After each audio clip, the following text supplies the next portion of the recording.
لبيك اللهم لبيك لبيك لا شريك لك لبيك إن الحمد والنعمة لك والملك لا شريك لك. محترم حضرات، آپ حضرات کے سامنے حج، عمرہ اور زیارت مدینہ منورہ کا نہایت آسان طریقہ تصاویر اور پریزنٹیشن کے ساتھ پیش کیا جا رہا ہے. آپ حضرات اسے پوری توجہ کے ساتھ سنیں. بسم اللہ الرحمن الرحیم. نحمده ونصلی علی رسوله الکریم. اما بعد. فضائل عمرہ. نمبر 1، حضرت ابو ہریرہ رضی اللہ تعالی عنہ سے روایت ہے کہ نبی کریم صلی اللہ علیہ وسلم نے فرمایا کہ عمرہ دوسرے عمرے تک ان گناہوں کا کفارہ ہے جو ان کے درمیان سرزد ہو. بخاری. نمبر 2، حضرت ابن عباس رضی اللہ تعالی عنہما سے مروی ہے کہ نبی کریم صلی اللہ علیہ وسلم نے ارشاد فرمایا، جب ماہ رمضان آئے تو اس میں عمرہ کر لینا، کیونکہ رمضان میں عمرہ کرنا حج کے برابر ہے. اور مسلم کی روایت میں ہے کہ رمضان میں عمرہ میرے ساتھ حج کرنے کے برابر ہے. بخاری و مسلم. نمبر 3، حضرت عبداللہ ابن مسعود رضی اللہ تعالیٰ عنہما فرماتے ہیں کہ نبی کریم صلی اللہ علیہ وسلم نے ارشاد فرمایا کہ حج و عمرہ پے در پے کیا کرو، کیونکہ یہ دونوں عبادتیں فقر و فاقہ اور گناہوں کو ایسے مٹا دیتی ہے جیسے کہ آگ کی بھٹی لوہے اور سونا چاندی کے کھوٹ کو جلا کر ختم کر دیتی ہے. ترمذی. حضرت ابو ذر غفاری رضی اللہ تعالیٰ عنہ سے مروی ہے کہ نبی کریم صلی اللہ علیہ وسلم نے ارشاد فرمایا کہ حضرت داؤد علیہ السلام نے اللہ تبارک و تعالیٰ سے عرض کیا کہ الہ العالمین، آپ کے جو بندے آپ کے گھر کی زیارت کو حاضر ہو ان کے لیے کیا تحفہ ہے؟ تو اللہ تعالیٰ نے ارشاد فرمایا، ہر مہمان کا میزبان پر حق ہوتا ہے. اے داؤد، ان زائرین کا مجھ پر حق یہ ہے کہ میں انہیں دنیا میں عافیت سے نوازوں گا اور آخرت میں جب میری ان سے ملاقات ہوگی تو ان کو مغفرت عطا کروں گا. طبرانی. نمبر 5، حضرت جابر رضی اللہ تعالیٰ عنہ سے مروی ہے کہ نبی کریم صلی اللہ علیہ وسلم نے ارشاد فرمایا کہ حج اور عمرہ کرنے والے اللہ تعالیٰ کے مہمان ہیں. اگر وہ اللہ تعالیٰ سے دعا کریں گے تو اللہ تعالیٰ ان کی دعا قبول کرے گا، اور اگر وہ اللہ تعالیٰ سے مغفرت طلب کریں گے تو اللہ تعالیٰ ان کے گناہوں کو معاف کرے گا. ابن ماجہ. عمرہ کے لیے جانے والوں سے دعا کی درخواست کرنا. ایک روایت میں ہے کہ امیر المؤمنین حضرت عمر فاروق رضی اللہ تعالیٰ عنہ نے نبی کریم صلی اللہ علیہ وسلم سے عمرہ میں جانے کی اجازت چاہی تو نبی کریم صلی اللہ علیہ وسلم نے اجازت دے دی. پھر جب آپ عمرہ کو تشریف لے جانے لگے تو نبی کریم صلی اللہ علیہ وسلم نے آپ سے فرمایا، یا اخی لا تنسنا فی دعائک، پیارے بھائی اپنی دعاؤں میں ہمیں مت بھولنا. حضرت عمر رضی اللہ تعالیٰ عنہ فرماتے تھے کہ نبی کریم صلی اللہ علیہ وسلم کے یا اخی فرمانے سے مجھے اتنی مسرت ہوئی کہ اس کے بدلے میں اگر وہ تمام دولتیں بھی مجھے مل جاتی جن پر سورج طلوع ہوتا ہے تو ان کے مقابلے میں حضور صلی اللہ علیہ وسلم کا یہ ارشاد مجھے زیادہ پسند ہے. البحر العمیق. سفر عمرہ کے آداب. جب عمرے کا ارادہ ہو تو اللہ تعالیٰ پر بھروسہ کر کے سفر کا انتظام شروع کر دیا جائے اور جو آداب سفر ذکر کیے جاتے ہیں ان کا خیال رکھا جائے. نمبر 1، نیت کی درستگی. عمرہ کا ارادہ رکھنے والے ہر شخص کو چاہیے کہ وہ اپنی نیت کو درست کر لے. نبی کریم صلی اللہ علیہ وسلم کا ارشاد ہے، انما الاعمال بالنیات. ترجمہ، اعمال کا دار و مدار نیتوں پر ہے. اگر نیت اچھی ہوگی تو عمل اللہ تعالیٰ کی بارگاہ میں مقبول ہوگا، اور اگر نیت فاسد ہوگی تو عمل مقبول نہیں ہوگا. اس لیے ہمیں اچھی طرح محاسبہ کر کے اپنی نیت درست کر لینی چاہیے. ہر شخص کو چاہیے کہ اپنے آپ سے سوال کرے کہ میں عمرہ کے لیے کیوں جا رہا ہوں. ہماری نیت صرف یہ ہونی چاہیے کہ اللہ تعالیٰ جو ہمارے خالق ہے، جنہوں نے ہمیں زندگی دی، صحت دی، مال دیا اور ہمیں اس قابل بنایا کہ ہم اس کے گھر تک پہنچ سکے، ان کے حکم کو پورا کر کے ان کی رضا اور خوشنودی اور ثواب آخرت حاصل کرنے کے لیے عمرے کے لیے جا رہے ہیں۔ سفر سیر و تفریح، تبدیل آب و ہوا کے لیے سفر نہ ہو۔ یہ کر لیں کہ روانگی سے پہلے اپنے تمام چھوٹے بڑے گناہوں سے خوب سچی پکی توبہ کر لیں، خوب گڑ گڑا کر ندامت کے ساتھ اپنے گناہوں کا اقرار کرتے ہوئے آئندہ نہ کرنے کے عزم کے ساتھ اللہ تعالیٰ سے معافی مانگ لیں، تاکہ آپ گناہوں کی گندگی سے صاف ستھرے ہو کر اپنے مولا کے دربار میں پہنچیں۔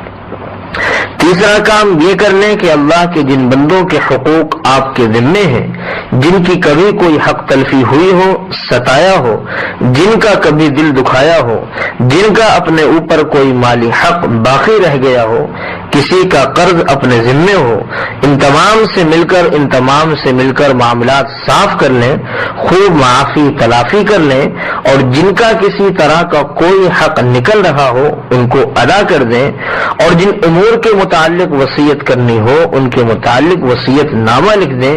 ان تمام امور کو پورے اہتمام کے ساتھ کریں، اس میں کوئی شرم و عار نہ کریں، تاکہ حج آپ کے لیے دنیا و آخرت میں کامیابی اور صالح زندگی کا ذریعہ بنے۔ حجاج کرام سے ایک گزارش یہ بھی ہے کہ سفر حج سے پہلے جہاں آپ حج کا طریقہ اور اس کے ارکان سیکھ رہے ہوں وہیں جنازے کی نماز بھی پوری سیکھ لیں، خاص کر جنازے کی دعائیں، کیونکہ حرم میں ہر نماز کے بعد جنازے کی نماز ہوتی ہے، اس کی بڑی فضیلت ہے، لہذا اسے بھی سیکھ لینا چاہیے۔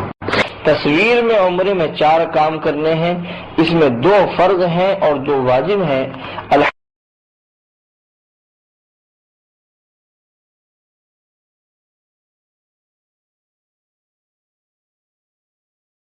طریقہ اور ترتیب دیکھو، حج اور عمرے میں سب سے پہلا عمل احرام ہے۔ احرام کسے کہتے ہیں؟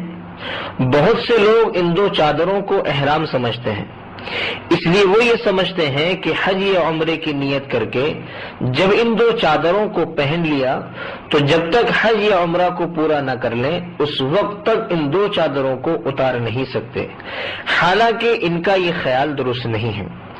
احرام حقیقت میں حج یا عمرے کی نیت کر کے لبیک پڑھنے کا نام ہے، ان 2 چادروں کا نام احرام نہیں ہے، لیکن چونکہ احرام میں سلے ہوئے کپڑوں کا پہننا منع ہے، حاجی ان 2 چادروں میں ہی رہتا ہے، اس لیے لوگ ان 2 چادروں کو بھی احرام کہہ دیتے ہیں، مگر حقیقت میں اس کا نام احرام نہیں ہے۔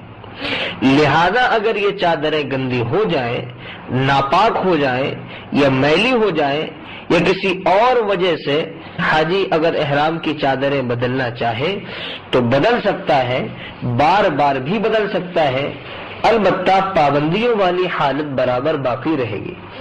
احرام باندھنے سے پہلے حجامت، زیر ناف، لبی اور ناخن ترشوا کر فارغ ہو جائیں۔ احرام سے پہلے غسل کرنا سنت ہے، نہ ہو سکے تو وضو ہی کر لیں۔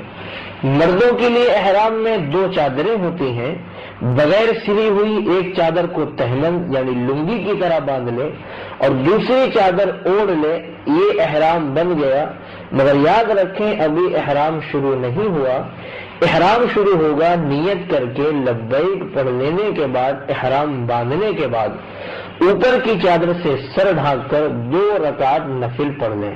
احرام کی اگر مکروہ وقت نہ ہو 2 نفل رکعت پڑھ لیں احرام کی، اگر مکروہ وقت نہ ہو اور ٹوپی پہن کر بھی یہ 2 رکعت نفل آپ پڑھ سکتے ہیں، کیونکہ ابھی احرام شروع نہیں ہوا۔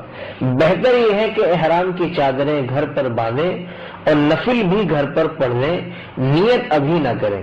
ہوائی جہاز میں بیٹھنے کے بعد جب آپ فضا میں پرواز کر لیں اس وقت نیت کریں، مگر فضا میں پرواز کرتے ہی فوراً نیت کر لیں، پھر تاخیر نہ کریں۔ اگرچہ ہوائی جہاز میں میقات آنے سے کچھ دیر پہلے کپتان کی طرف سے یہ اعلان ضرور ہوتا ہے کہ اب آپ اپنی میقات سے گزرنے والے ہیں، مگر آپ اس کا انتظار نہ کریں، کہیں ایسا نہ ہو کہ نیند آ گئی اور آپ میقات سے بغیر احرام کے گزر گئے. اگر اس طرح آپ میقات سے بغیر احرام کے گزر گئے تو آپ پر دم لازم آئے گا، یعنی حرم میں پہنچ کر ایک بھیڑ یا بکری کی قربانی کرنی پڑے گی. لہذا پرواز ہونے کے بعد نیت میں تاخیر نہ کریں.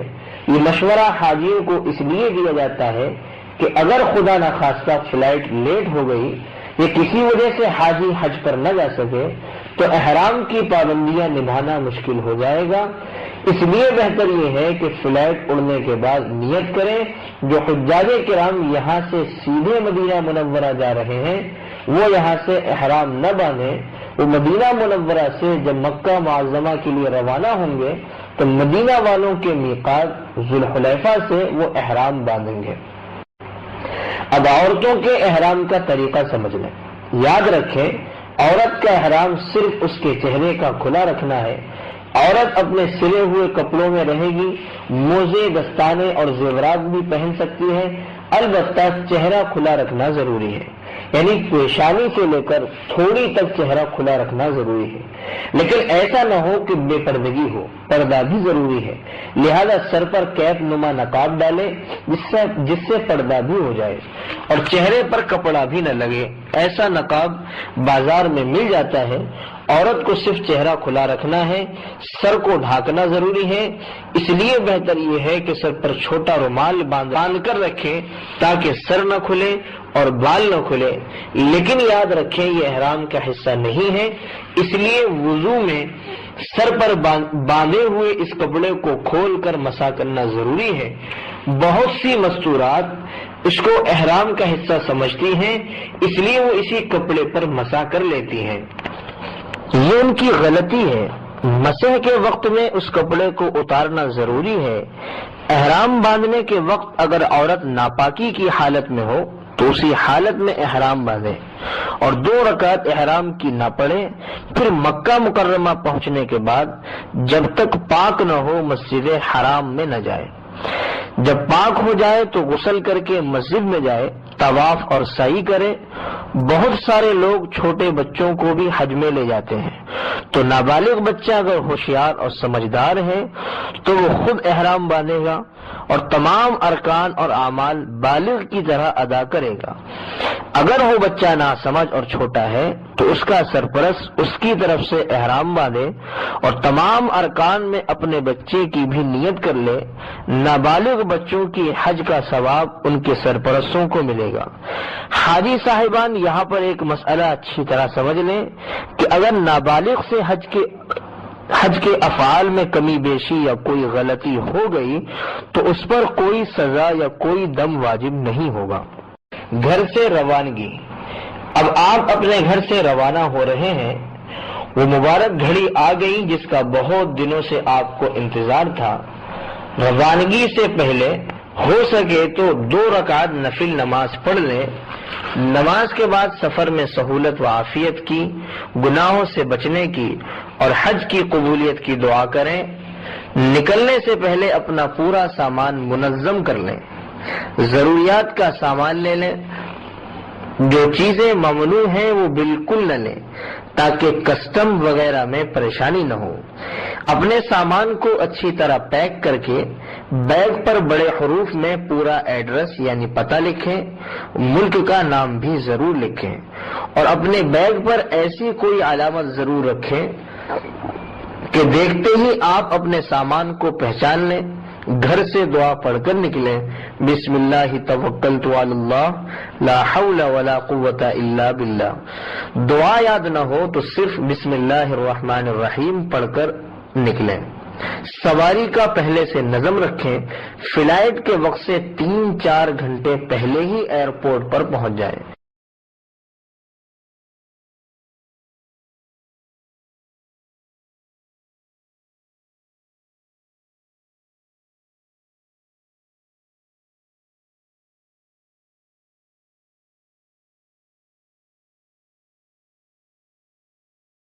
اور حاجی صاحبان استنجا اور بیت الخلا سے فارغ ہو کر چلیں.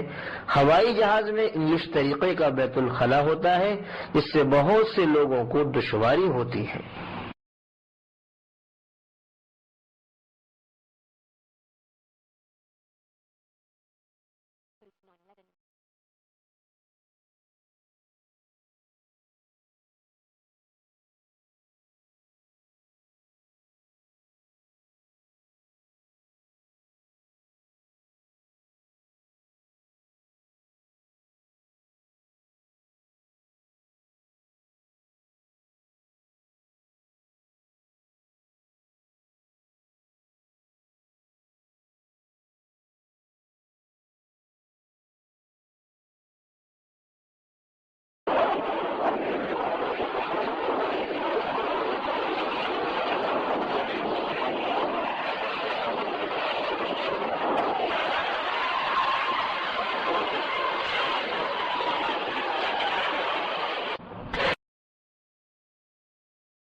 اب آپ کو دو باتیں سمجھنی ہے، نیت کیسے کرنا اور احرام کی پابندیاں کیا ہیں۔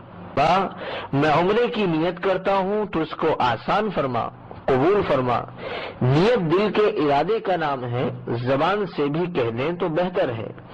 نیت کرتے ہی مرد ذرا بلند آواز سے اور عورتیں آہستہ آواز سے لبیک پڑھیں، لبیک اللہم لبیک لبیک لا شریک لک لبیک ان الحمد والنعمت لک والملک لا شریک لک۔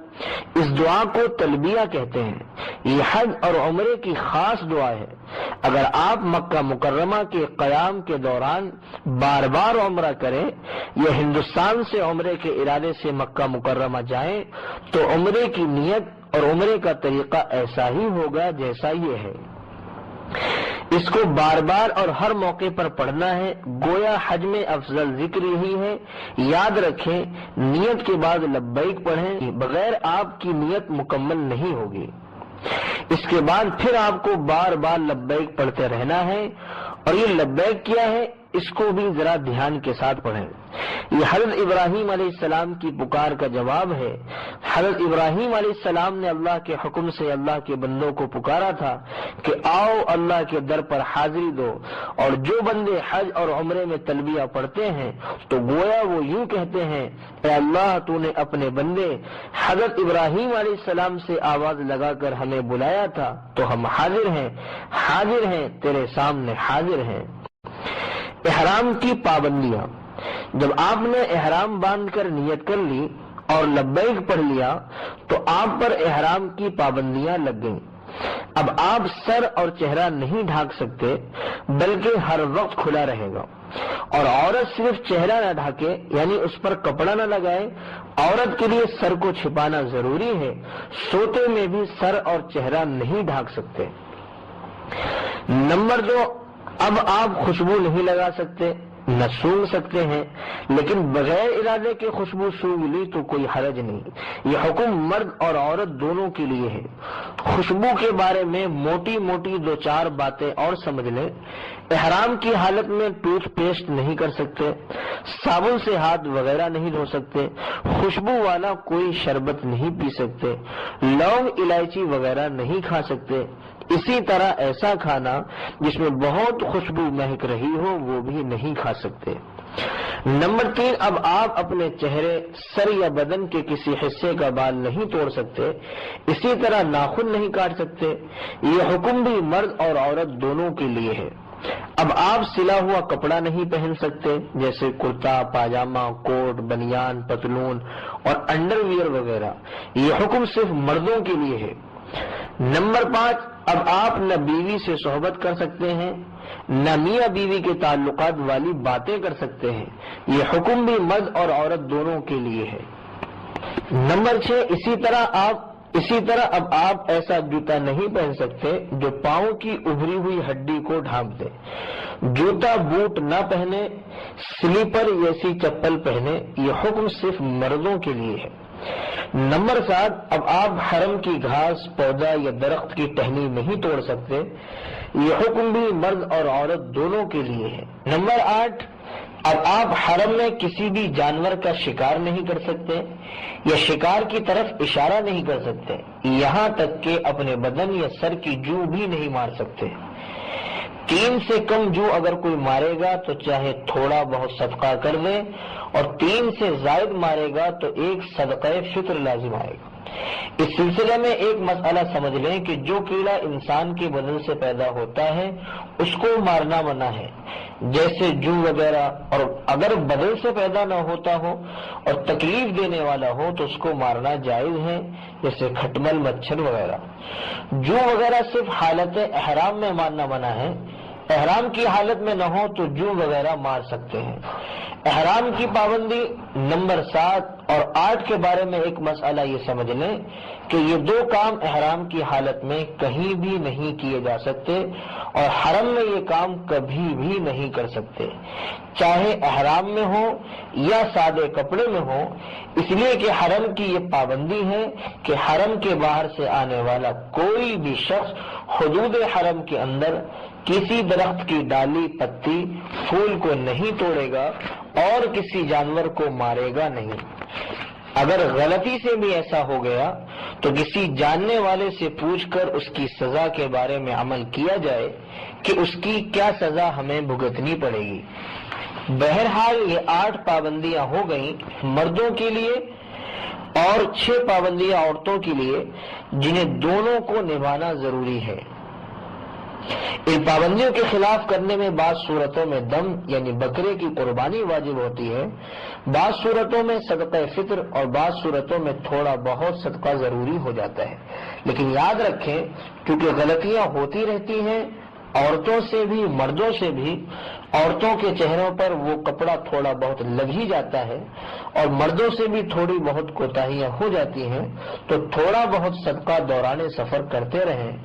بھائیو یاد رکھیں آپ بہت اونچی جگہ جا رہے ہیں جہاں لاکھوں حاجی ہوں گے، سفر بھی لمبا ہے، تو آپ پہلے سے ہی تیار کر لیں کہ اس سفر میں جو بھی مشقت یا تکلیف پہنچے گی اس پر صبر و تحمل سے کام لیں گے، غصہ اور لڑائی جھگڑا نہیں کریں گے۔ یہ بات بہت بری بات ہے، یہ سمجھ کر اپنے دل کو سمجھا لیں کہ اللہ کے گھر کا سفر ہے اور یہ سب اللہ کے گھر کے مہمان ہیں۔ پھر علماء نے لکھا ہے کہ حاجی احرام کی حالت میں جس طرح رہتا ہے اس کی وہ کیفیت موت تک باقی رہتی ہے، لہذا لڑائی جھگڑے اور ہر گناہ سے اپنے آپ کو بچاتے رہیں اور احرام کی حالت میں اپنے آپ کو اچھی عادتوں کا پابند بنائیں تاکہ موت تک ہماری یہ کیفیت باقی رہے۔ احرام آپ نے باندھ لیا، اب آپ کو مکہ مکرمہ پہنچنے تک کوئی خاص کام نہیں کرنا ہے، بس احرام کی پابندیوں کو اچھی طرح نبھانا ہے اور لبیک بہت کثرت سے پڑھتے رہنا ہے۔ حدیث شریف میں ہے کہ وہ حج بہت اچھا اور قبولیت سے قریب ہوتا ہے جس میں لبیک زیادہ پڑھی گئی ہو۔ لبیک اللہم لبیک لبیک لا شریک لک لبیک ان الحمد والنعمت لک والملک لا شریک لک لبیک اللہم لبیک لبیک لا شریک لک لبیک ان الحمد۔ یہ سفر تقریباً 5 گھنٹے کا ہے، اس کے بعد آپ جدہ اتریں گے۔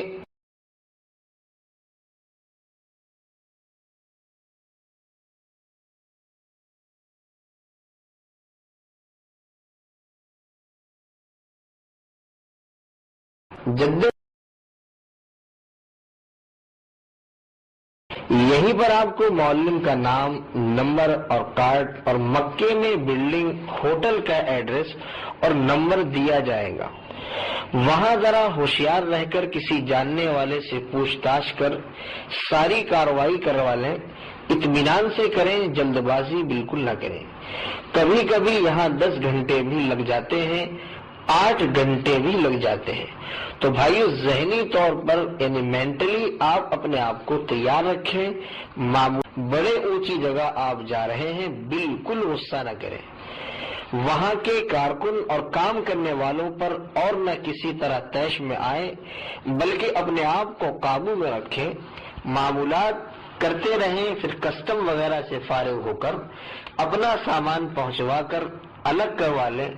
معلم بس کا انتظام کر کے آپ کو بس میں سوار کرے گا۔ سامان کی آپ زیادہ فکر نہ کریں، وہاں کے کارکن اور قلی سامان کو بھی آپ کے ساتھ یعنی لگیج میں ڈال دیں گے، وہ سامان بھی آپ کے ساتھ ہی آ جائے گا۔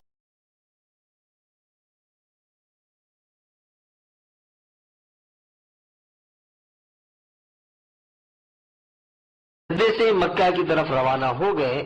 جب آپ جدے سے روانہ ہوں گے تو آپ کے دل کی عجیب کیفیت ہوگی اور ہونی بھی چاہیے کہ اب آپ اللہ کے گھر پر پہنچ رہے ہیں، بڑی اونچی جگہ جا رہے ہیں، آپ کے دل کی عجیب کیفیات ہوں گی۔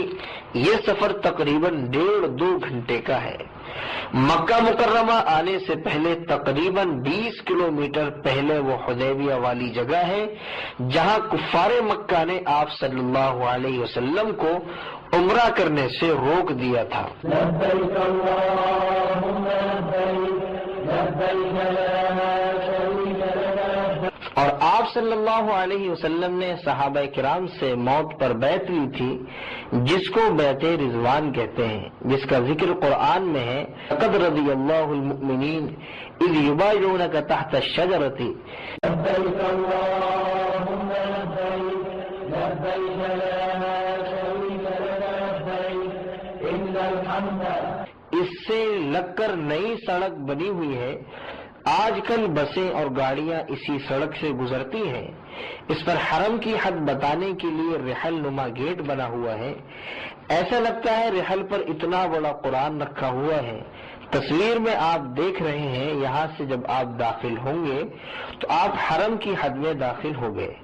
نہایت ادب اور عظمت کے ساتھ آپ گزریں، دعا کریں، اے اللہ یہ تیرا اور تیرے رسول کا حرم ہے، اس میں جانوروں کو بھی امن ہے، تو اس کی برکت سے اور حرمت سے میرے گوشت، کھال اور سارے جسم پر جہنم کی آگ حرام کر دے اور قیامت کے عذاب سے امن مجھے دے دے۔ تھوڑی دیر کے بعد آپ کو مکہ مکرمہ کی خوبصورت عمارتیں نظر آنے لگیں گی۔ اب آپ اس مقدس شہر میں داخل ہو گئے جہاں کا چپا چپا آپ کو حضور اکرم صلی اللہ علیہ وسلم اور صحابہ کی قربانیوں سے منور نظر آئے گا۔ یہاں سے استغفار کرتے ہوئے عاجزی کے ساتھ لبیک پڑھتے ہوئے داخل ہوں۔ معلم کی بس آپ کو بلڈنگ تک لے جا کر چھوڑ دے گی۔ اس کے بعد اپنی رہائش گاہ دیکھ لیں۔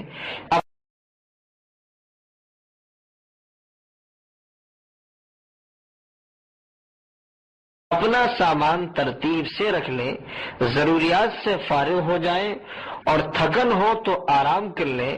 یہاں جلد بازی بالکل نہ کریں۔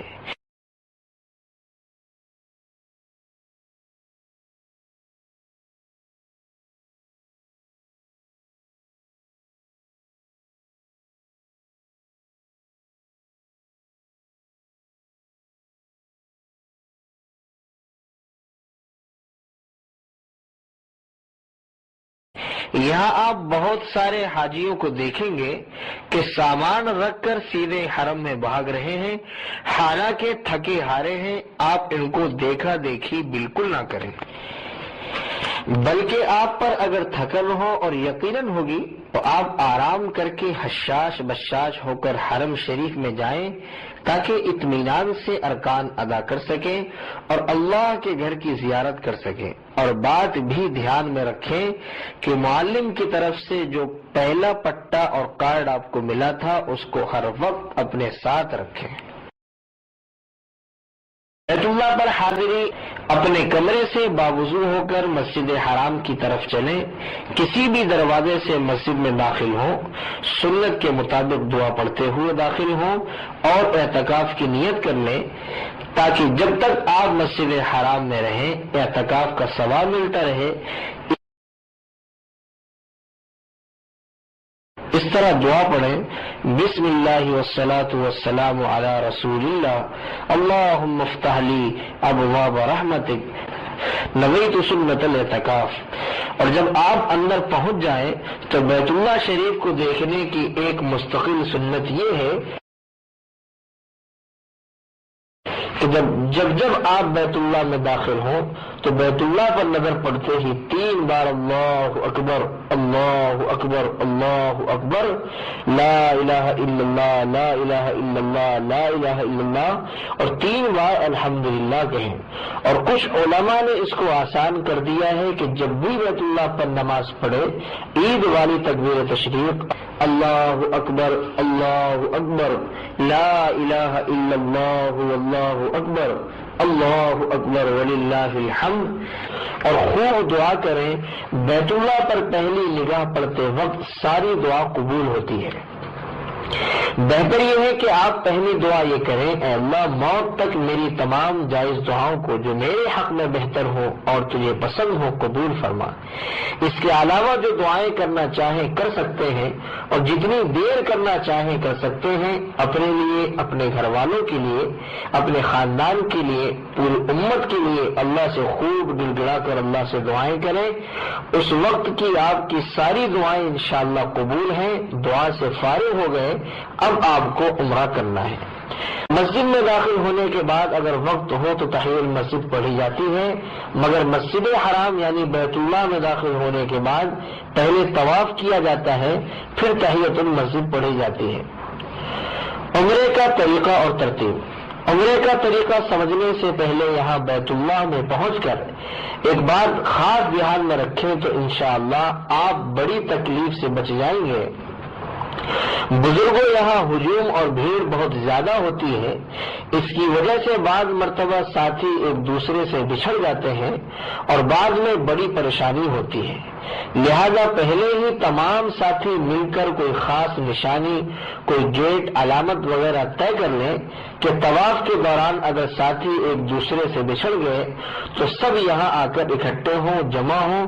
خصوصاً جب آپ کے ساتھ مستورات ہوں تو اس کا خیال رکھنا بہت ضروری ہے تاکہ بعد میں بڑی پریشانی نہ ہو۔ اب آپ کو عمرہ کرنا ہے۔ عمرہ بہت ہی آسان ہے۔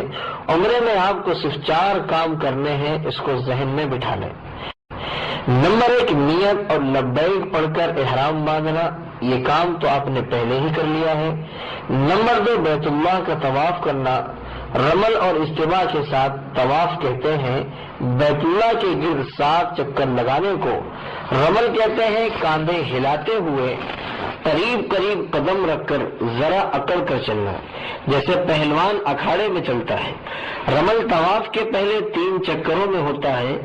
استوا کہتے ہیں احرام کی چادر بائیں بغل سے نکال کر بائیں کندھے پر رکھنا اور دایاں کندھا کھلا ہوا چھوڑ دینا۔ استوا طواف کے 7 چکروں میں ہوتا ہے۔ یاد رکھیں رمل اور استوا صرف اس طواف میں ہوتا ہے جس کے بعد سعی کرنی ہے۔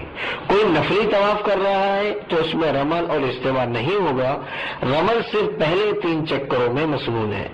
اگر کوئی پہلے 3 چکروں میں کرنا بھول گیا تو بعد کے چکروں میں رمل نہ کرے، اس لیے کہ پہلے 3 چکروں میں جیسے رمل کرنا سنت ہے، بعد کے چکروں میں رمل نہ کرنا سنت ہے۔ استوا 7 چکروں میں ہوگا۔ 7 چکر پورا کرنے کے بعد استوا ختم کر دیں، دایاں کاندھا ڈھانک دیں۔ بعض لوگ نماز میں بھی استوا کی حالت میں ہوتے ہیں، یاد رکھیں اس طرح نماز پڑھنا مکروہ ہے۔ نمبر 3 صفا مروے کے درمیان سعی کرنا۔ نمبر 4 حلق یعنی سر منڈوانا اور قصر یعنی بال کتروانا۔ بس یہ 4 کام آپ نے کر دیے تو آپ کا عمرہ ہو گیا۔ اب اس کو ذرا تفصیل سے اچھی طرح سمجھیے۔ طواف کا طریقہ اور ترتیب۔ عمرے میں آپ کو 4 کام کرنے ہیں: احرام، طواف، سعی اور حلق۔ احرام آپ کا بنا ہوا ہے، اب دوسرا کام طواف کرنا ہے۔ اس کو اچھی طرح سمجھیں۔ دیکھیں بیت اللہ کے 4 کونے ہیں۔ ایک کونے پر حجر اسود ہے۔ حجر اسود کی طرف رخ کر کے کھڑے ہوں گے۔ آپ تو داہنی طرف رکن عراقی ہے، اس کے بعد رکن شامی ہے اور پھر رکن یمانی تصویر میں آپ دیکھ رہے ہیں۔ حجر اسود جنت کا پتھر ہے۔ جس وقت یہ جنت سے اتارا گیا دودھ سے زیادہ سفید تھا۔ حدیث شریف میں ہے کان اشد بیاضا من اللبن اسودت یا بنی آدم۔ جس وقت یہ پتھر جنت سے اترا تھا دودھ سے زیادہ سفید تھا۔ بنو آدم کے گناہوں نے اس کو سیاہ کر دیا، کالا کر دیا۔ حجر اسود اس وقت چاندی کے حلقے میں 11 ٹکڑوں میں ہے۔ کسی زمانے میں حادثے میں اس پتھر کے ٹکڑے ہو گئے تھے تو اس وقت وہ چاندی کے حلقے میں 11 ٹکڑوں میں ہے۔ طواف حجر اسود سے شروع ہوگا اور حجر اسود پر ختم ہوگا۔ طواف شروع کرنے سے پہلے چند باتوں کا دھیان ضرور رکھیں جن کے چھوٹ جانے سے طواف ادا نہیں ہوتا۔ پہلا، طواف کے 7 چکر میں وضو ضروری ہے، بغیر وضو کے طواف نہیں ہوتا۔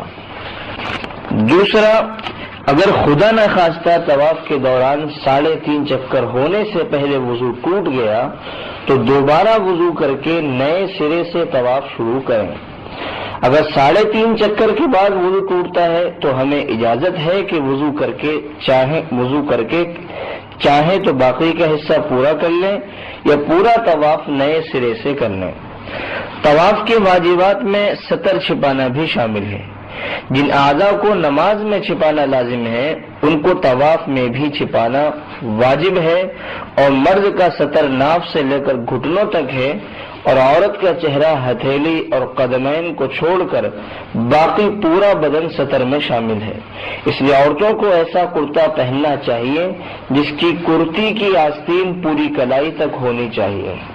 لہذا اگر چوتھائی عضو کھلا رہ گیا تو طواف کا اعادہ واجب ہوگا، اور اگر اعادہ نہیں کرے گا تو دم دینا لازم ہو جائے گا۔ طواف اگر پیدل کرنے کی طاقت ہو تو پیدل ہی کرنا چاہیے، کرسی پر بیٹھ کر یا سواری پر سوار ہو کر نہیں کرنا چاہیے، اور طواف کے 7 چکر پورے کریں۔ طواف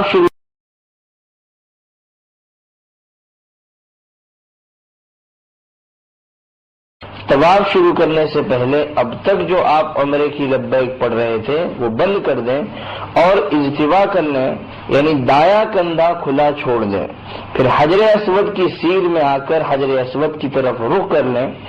سیر میں آنے کے لیے آج سے کچھ سالوں پہلے حکومت نے سنگ مرمر کی پٹی بنائی تھی حجر اسود کے سامنے، مگر اس میں بھیڑ یعنی رش بہت زیادہ ہو جاتا ہے، تو اب وہ پٹی حکومت نے ختم کر دی۔ اب سیر میں آنے کے لیے اس کے سامنے برآمدے میں ہری لائٹ لگی ہوئی ہے۔ اس سے آپ اندازہ کر لیں جب حجر اسود کی طرف جب آپ رخ کریں گے تو اس لائٹ کی طرف پیٹھ ہوگی۔ اب آپ اس طرح کھڑے ہو جائیں کہ حجر اسود داہنے ہاتھ کی طرف ہو جائے، اور پھر آپ عمرے کے طواف کی نیت کر لیں۔ اے اللہ، میں طواف کرتا ہوں، تو اس کو آسان فرما اور قبول فرما۔ نیت کرنے کے بعد آپ اپنے دونوں ہاتھ کانوں تک اٹھائیں، بسم اللہ اللہ اکبر وللہ الحمد کہہ کر، جس طرح نماز میں اٹھائے جاتے ہیں۔ اس عمل کو استقبال کعبہ کہتے ہیں، اور یہ ہر طواف کے شروع میں ایک بار کیا جاتا ہے۔ استقبال کعبہ پورا کر کے اپنے ہاتھوں کو نیچے گرا دیں، اور پھر ہاتھوں کو سینے تک اٹھائیں اور حجر اسود کی طرف اشارہ کر کے بوسہ دیں۔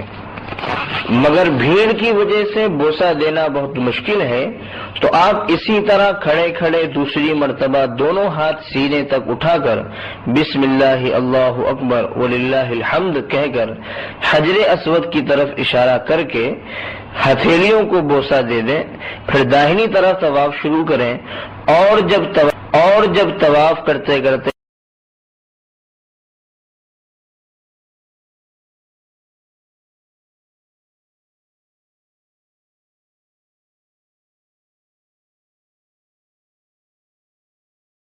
آپ رکن یمانی تک پہنچے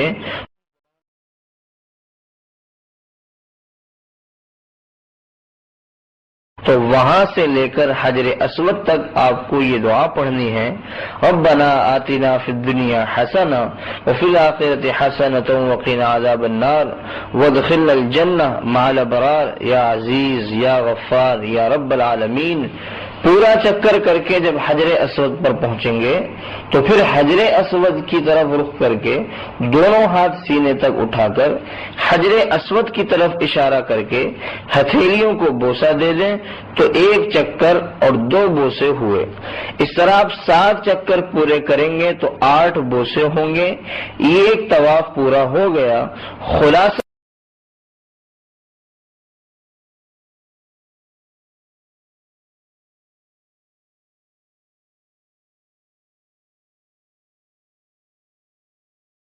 خلاصہ یہ ہوا کہ ہر چکر میں حجر اسود کی طرف رخ کر کے دونوں ہاتھ سینے تک اٹھا کر بسم اللہ اللہ اکبر وللہ الحمد کہہ کر حجر اسود کی طرف اشارہ کر کے دونوں ہاتھوں کی ہتھیلیوں کو بوسہ دے دیں گے۔ البتہ شروع کے چکر میں ہاتھ 2 مرتبہ اٹھائے جائیں گے۔ اس میں پہلی مرتبہ دونوں ہاتھ کانوں تک اٹھائے جائیں گے.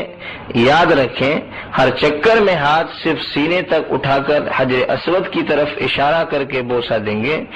صرف شروع میں پہلی مرتبہ کانوں تک اٹھائیں گے. یہ بھی یاد رکھیں کہ طواف کے دوران چہرہ، سر اور سینہ بیت اللہ کی طرف کرنا منع ہے. دوران طواف جان بوجھ کر بیت اللہ کو دیکھنا مکروہ تحریمی ہے. بایاں کندھا بیت اللہ کی طرف رہے گا، البتہ چکر ختم ہونے پر جب بوسہ دیں گے تو اس وقت بیت اللہ کے چہرے اور سینہ کی طرف چہرہ اور سینہ کرنا مستحب ہے. دوران طواف اللہ کا ذکر کرتے رہیں، دعا پڑھتے رہیں، درود شریف پڑھتے رہیں. کچھ نہ آتا ہو تو اپنی زبان میں دعائیں مانگتے رہیں. طواف کے دوران سلام و مصافحہ کر سکتے ہیں، ضرورت کی بات بھی کر سکتے ہیں، البتہ بلا ضرورت بات کرنے سے بچیں. مسئلے مسائل پوچھ سکتے ہیں. اسی طرح یہ بھی یاد رکھیں کہ آپ جو مسلسل لبیک پڑھ رہے تھے وہ عمرے کے طواف پر سلسلہ ختم ہو جائے گا. طواف کے دوران آپ دیکھیں گے کہ بہت سارے لوگ رکن یمانی کو بھی بوسہ دیتے ہیں اور دور سے چھوتے ہیں. اس میں آپ مسئلہ سمجھ لیں کہ جب آپ رکن یمانی پر پہنچیں اور بھیڑ نہ ہو اور قریب پہنچیں تو اس کو دونوں ہاتھ یا صرف بائیں ہاتھ سے چھو لینا سنت ہے. اس کو بوسہ نہ دیں، یہ سنت نہیں ہے. صرف ہاتھ لگانا سنت ہے، وہ بھی قریب سے. اگر بھیڑ ہے اور قریب سے نہیں چھو سکتے تو دور سے بالکل نہ چھوئیں. حالت احرام میں چونکہ خوشبو لگانا، چھونا، سونگنا سب منع ہے اور بیت اللہ کے ہر حصے اور حتیم ملتزم رکن یمانی کے ہر حصے پر مقام ابراہیم پر ہر جگہ عطر اور خوشبو بہت زیادہ لگی ہوتی ہے. اس لیے احرام کی حالت میں ان میں سے کسی جگہ پر ہاتھ نہیں لگانا چاہیے اور نہ چھونا چاہیے. اور اس کا بھی خیال رکھیں کہ طواف کے دوران جان بوجھ کر بیت اللہ کو دیکھنا بھی مکروہ تحریمی ہے. اس لیے اس عمل کو حالت احرام میں ہرگز نہیں کریں گے. یہ بھی یاد رکھیں کہ طواف میں حتیم کا حصہ بھی شامل ہے. حتیم آپ تصویر میں دیکھ رہے ہیں، یہ دراصل بیت اللہ ہی کا حصہ ہے. حضور اکرم صلی اللہ علیہ وسلم کی بعثت سے پہلے تقریباً آپ کی عمر مبارک 30 سال کے قریب تھی. اس وقت قریش نے بیت اللہ کی تعمیر کی تھی تو انہوں نے ایک شرط لگائی تھی کہ سب حلال مال پیش کریں. حلال مال کم ہونے کی وجہ سے بجٹ کم پڑ گیا تھا، اس لیے انہوں نے یہ حصہ کھلا چھوڑ دیا تھا.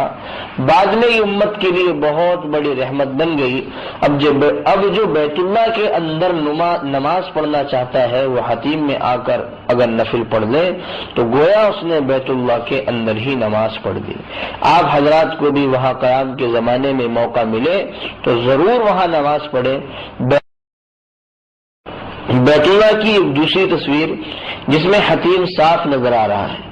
اسی طرح طواف کے دوران حجر اسود کی سیڑھ میں آنے کے لیے سامنے کے برآمدے میں لگی ہوئی ہری لائٹ کو بھی آپ صاف دیکھ رہے ہیں. طواف کے بعد 2 رکعت واجب الطواف. طواف کے بعد آپ کو 2 رکعت واجب الطواف پڑھنی ہے. یہ 2 رکعت ہر طواف کے بعد واجب ہے. مقام ابراہیم کے سامنے اگر سہولت سے جگہ مل جائے تو ٹھیک ہے، ورنہ جہاں جگہ ملے 2 رکعت واجب نماز پڑھ لیں. نماز کے وقت احرام میں جو اجتباء تھا وہ ختم کر دے، یعنی داہنا کندھا ڈھانک دے. نماز پڑھ کر اللہ سے دعا کریں. تصویر میں آپ مقام ابراہیم کو دیکھ رہے ہیں. خوبصورت سنہری جالی میں ایک پتھر ہے جس پر حضرت ابراہیم علیہ السلام کے دونوں قدموں کے نشانات ہیں. یہ وہ مبارک پتھر ہے جس پر کھڑے ہو کر حضرت ابراہیم علیہ السلام نے بیت اللہ کی تعمیر کی تھی، اور وہ پتھر خود بخود ضرورت کے مطابق اونچا ہوتا جاتا تھا. یہ جنت کا پتھر ہے. سنہری جالی میں وہ مبارک پتھر اور اس پر حضرت ابراہیم علیہ السلام کے قدموں کے نشانات آپ دیکھ رہے ہیں. اس کے بعد سہولت ہو تو ملتزم پر آئے. حجر اسود اور کعبے کے دروازے کے بیچ میں 2.5 گز کے قریب بیت اللہ کی دیوار کا جو حصہ ہے اس کو ملتزم کہتے ہیں. تصویر میں آپ دیکھ رہے ہیں یہ دعا کی قبولیت کی خاص جگہ ہے. اس سے حضور اکرم صلی اللہ علیہ وسلم اس طرح لپٹ کر اور اپنے گال اور رخسار رکھ کر دعا فرماتے تھے جس طرح بچہ اپنی ماں سے لپٹ جاتا ہے. اگر یہاں جانے کا موقع نہ ملے تو خود کو بھی تکلیف میں نہ ڈالیں اور دوسروں کو بھی تکلیف نہ دیں۔ حدیث پاک کا مفہوم ہے، رسول اللہ صلی اللہ علیہ وسلم نے فرمایا کہ کسی مسلمان کی کوئی دعا ایسی نہیں جو اس نے ملتزم پر مانگی ہو اور اللہ نے اس کو چھوڑ دیا ہو۔ لہذا عام دنوں میں اس کی کوشش کرنی چاہیے کہ کم از کم اس کے قریب پہنچ کر لمبی لمبی دعائیں کریں۔ اس کے بعد آب زمزم پر آئیں۔ اب تو وہ کنواں نہیں ہے، ہر جگہ نل لگے ہوئے ہیں، ٹھنڈا اور سادہ ہر طرح کا زمزم ملتا ہے۔ بیت اللہ کی طرف منہ کر کے پیٹ بھر کر زمزم کا پانی پیے۔ یہ دعا پڑھ کر اللهم انی اسألک علما نافعا ورزقا واسعا وشفاء من کل داء، یہ وہ مبارک پانی ہے جو حضرت اسماعیل اور حضرت ہاجرہ علیہم السلام کے قربانی پر اللہ نے امت کو دیا ہے۔ حدیث شریف میں ہے ماء زمزم لما شرب لہ، زمزم کے پانی میں اللہ نے یہ تاثیر اور خاصیت رکھی ہے کہ حاجی جس مقصد سے، جس ارادے سے اور جس نیت سے زمزم کا پانی پیتا ہے، اللہ اس کی وہ مراد اور اس کا وہ مقصد پورا فرماتے ہیں۔ لہذا اس قیام کے زمانے میں جتنا ہو سکے خوب زمزم کا پانی پیتے رہیں، اللہ نے آپ کو موقع دیا ہے۔ عمرے کا تیسرا کام صفا مروہ کے درمیان سعی۔ عمرے میں 4 کام آپ کو کرنے تھے۔ احرام یہ آپ نے کر دیا، طواف یہ بھی آپ کا ہو گیا۔ اب آپ کو تیسرا کام کرنا ہے صفا مروہ کے درمیان سعی۔ ہری لائٹ والے برآمدے میں کچھ قدم چل کر ایک پہاڑی ہے صفا، اس کا تھوڑا سا نشان باقی ہے، وہاں سے کچھ فاصلے پر مروہ پہاڑی ہے۔ صفا اور مروہ کے درمیان 7 پھیرے لگانے کو سعی کہتے ہیں۔ سعی کرنے کے لیے اب آپ پھر حجر اسود کی طرف آئیں اور جیسے طواف میں آپ بوسہ دے رہے تھے بالکل اسی طرح دونوں ہاتھ اٹھا کر بسم اللہ اللہ اکبر وللہ الحمد کہہ کر ہتھیلیوں کو بوسہ دیں۔ یہ نواں بوسہ ہے، یہ سنت ہے۔ سعی کرتا ہوں تو اسے آسان فرما، قبول فرما۔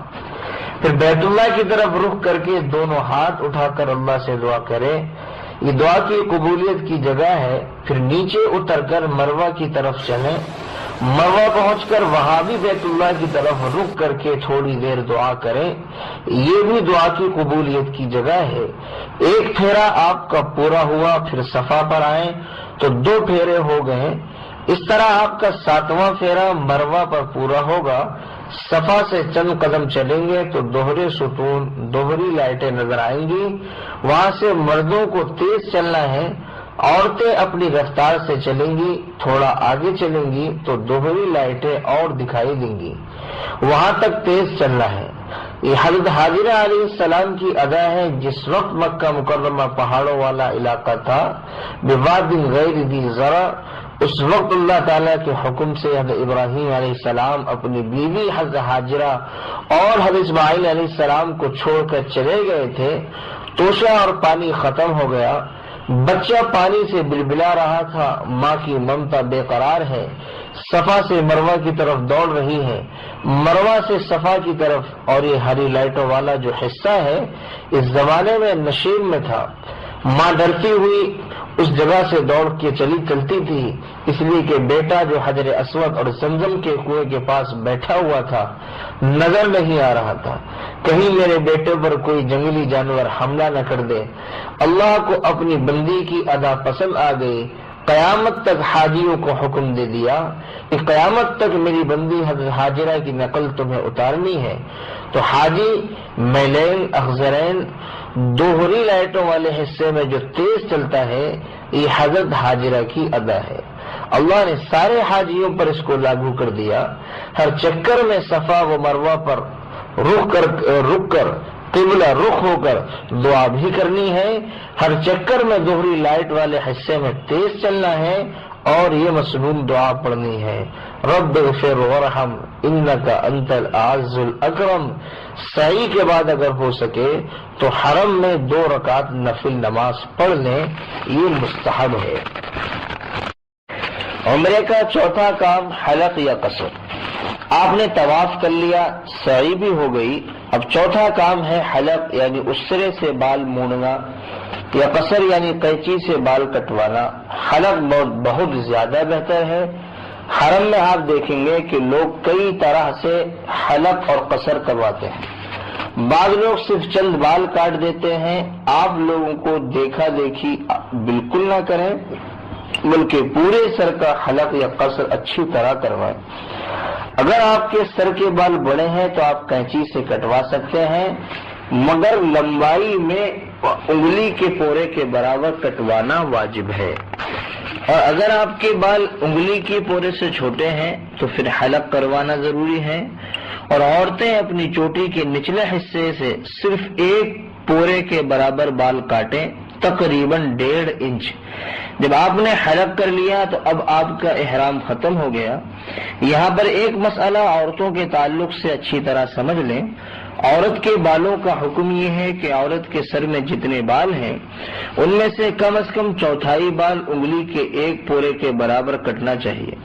کبھی کبھی عورتوں کے سر میں بال بہت زیادہ چھوٹے بڑے ہوتے ہیں، اس لیے بعض علماء نے لکھا ہے کہ عورتیں سر کے بالوں کو 3 حصوں میں تقسیم کر لیں اور ہر حصے میں سے انگلی کے ایک پورے کے برابر کاٹ لیں۔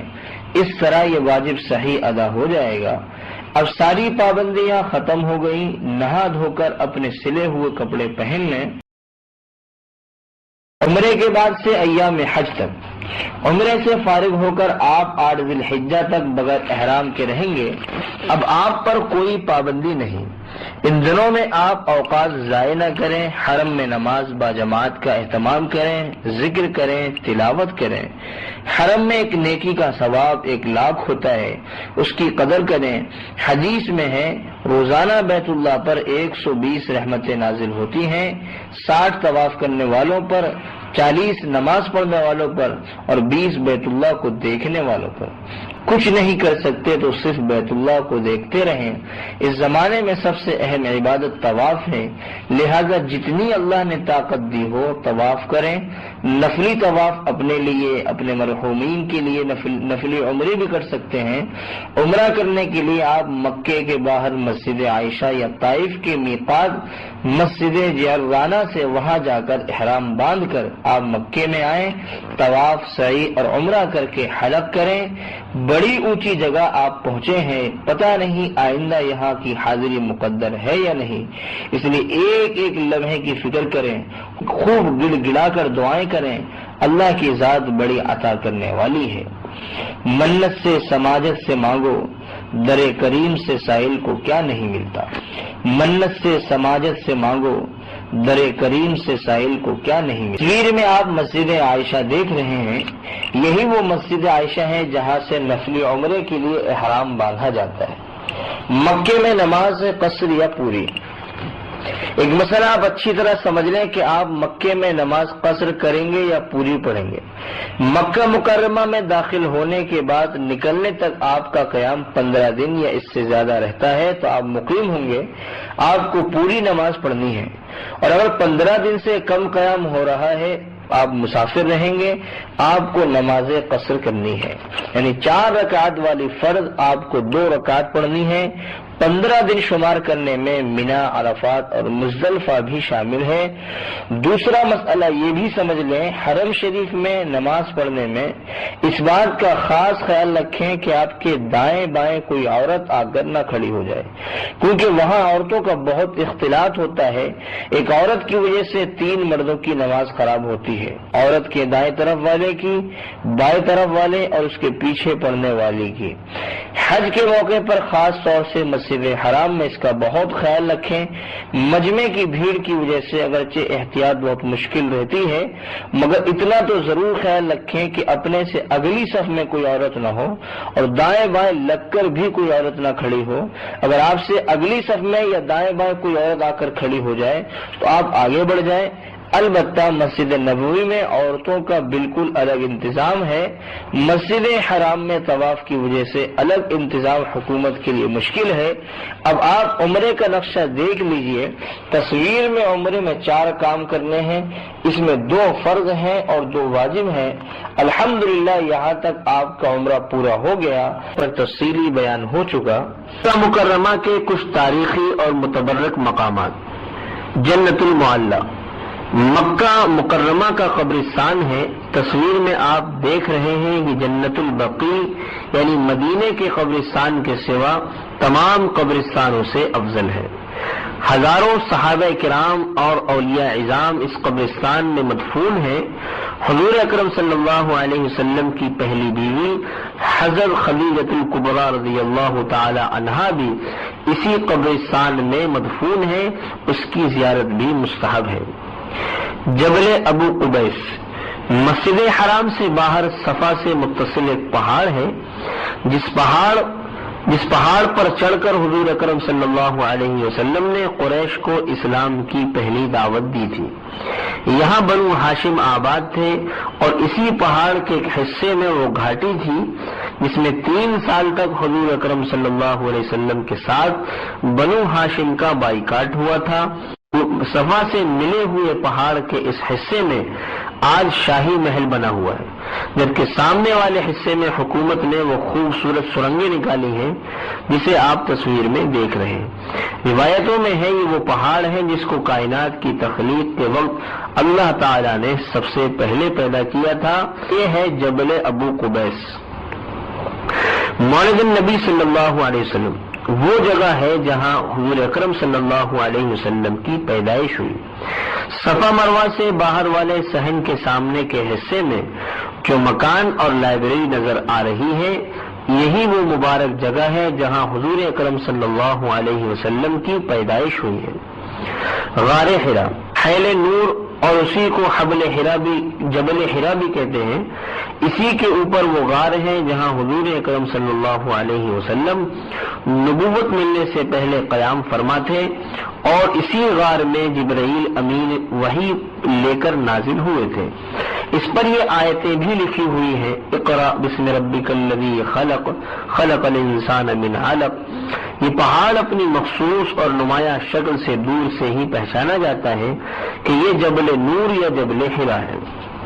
غار طور ہجرت کے سفر میں آپ صلی اللہ علیہ وسلم نے حضرت ابو بکر صدیق رضی اللہ عنہ کے ساتھ 3 دن اسی غار میں قیام کیا تھا. یہ غار جبل ثور میں واقع ہے. یہ پہاڑ مکہ مکرمہ سے تقریباً 6 میل کے فاصلے پر ہے. جبل ثور تصویر میں آپ دیکھ رہے ہیں. دار ارقم یہ حضرت ارقم رضی اللہ عنہ کا وہ مکان ہے جہاں اسلام کے ابتدائی زمانے میں صحابہ کرام حضور صلی اللہ علیہ وسلم کے ساتھ چھپ کر نماز پڑھا کرتے تھے، قرآن اور دین کو سیکھا کرتے تھے. اب یہ مکان صحیح کی جگہ پر تبدیل ہو گیا ہے. اس کا نام باب ارقم ہے. اسی میں حضرت عمر رضی اللہ عنہ اسلام لائے تھے. مصعب ابن عمر رضی اللہ عنہ بھی آ کر مسلمان ہوئے تھے. مسجد جن طائف سے واپسی پر مکہ مکرمہ سے قریب آپ صلی اللہ علیہ وسلم نے نماز پڑھی تو قرآن سن کر جنات جمع ہو گئے اور مسلمان ہو گئے. اس جگہ پر مسجد جن بنی ہوئی ہے جو سڑکوں کی بیچ میں ہے.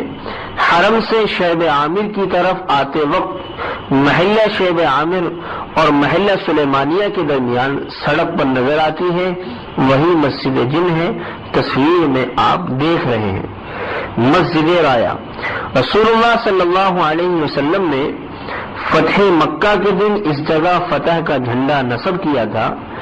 جنت المعلی کے راستے میں ہے. اس جگہ اب مسجد بنی ہوئی ہے. اسی کو مسجد رایا کہتے ہیں. تصویر میں آپ دیکھ رہے ہیں. مسجد تنعیم جس جگہ سے حجۃ الوداع کے سفر میں حضرت عائشہ رضی اللہ عنہا نے احرام باندھ کر اپنے بھائی عبد الرحمن کے ساتھ عمرہ کیا تھا، اس جگہ اب مسجد بنی ہوئی ہے جس کو مسجد عائشہ کہتے ہیں.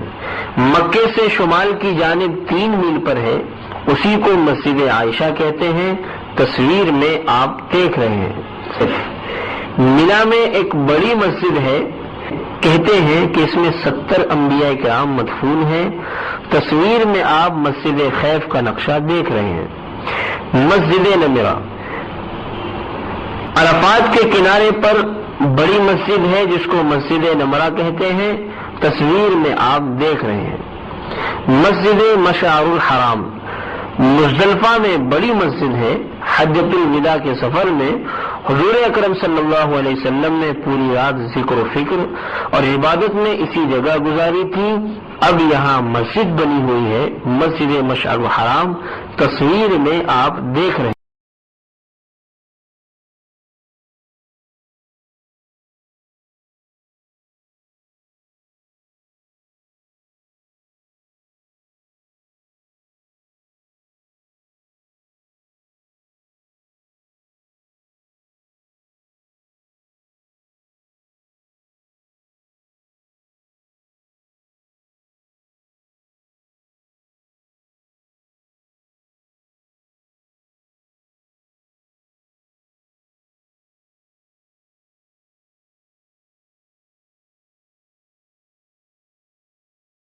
سائن لگی ہوئی، اس سے آپ کو پتہ چلتا ہے کہ طواف کی طرف، مطاف کی طرف کون سا راستہ جاتا ہے۔ زمین کی طرف دیکھیں، اپنے قدموں کی طرف یا اپنے سے سامنے چلنے والوں کی قدموں کی طرف، تاکہ آپ کی ٹھوکر بھی نہ لگے اور آپ جو ہے وہ پہلی نظر جو ہے وہ خانہ کعبہ پر آپ کی پڑے۔ تو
اب گراؤنڈ فلور پر طواف کر رہے ہیں، تو اس وقت جو ہے وہ ابھی میں آپ کو گراؤنڈ فلور پر لے کے جاؤں گا، تو وہاں سے آپ کو نظر آئے گا کہ جب وہاں آپ طواف کریں گے تو اس کے کیا طریقہ کار ہوگا، اس کے لیے ٹپس کیا ہیں کہ یعنی آپ کو خشوع خضوع کے ساتھ اور اچھے طریقے سے آپ طواف کر سکیں۔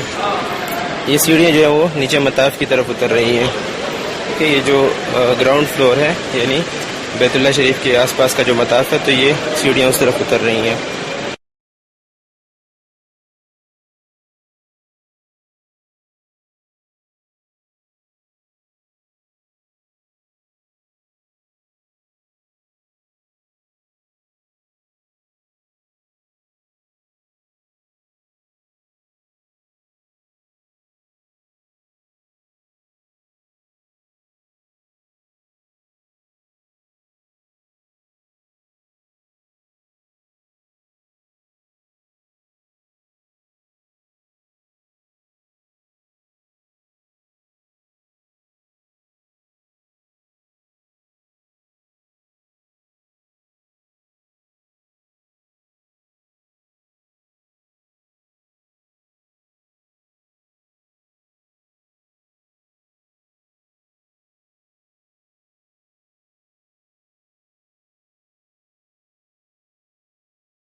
کے سامنے زیارت مدینہ منورہ کے آداب بیان کیے جا رہے ہیں، آپ توجہ کے ساتھ سنیں۔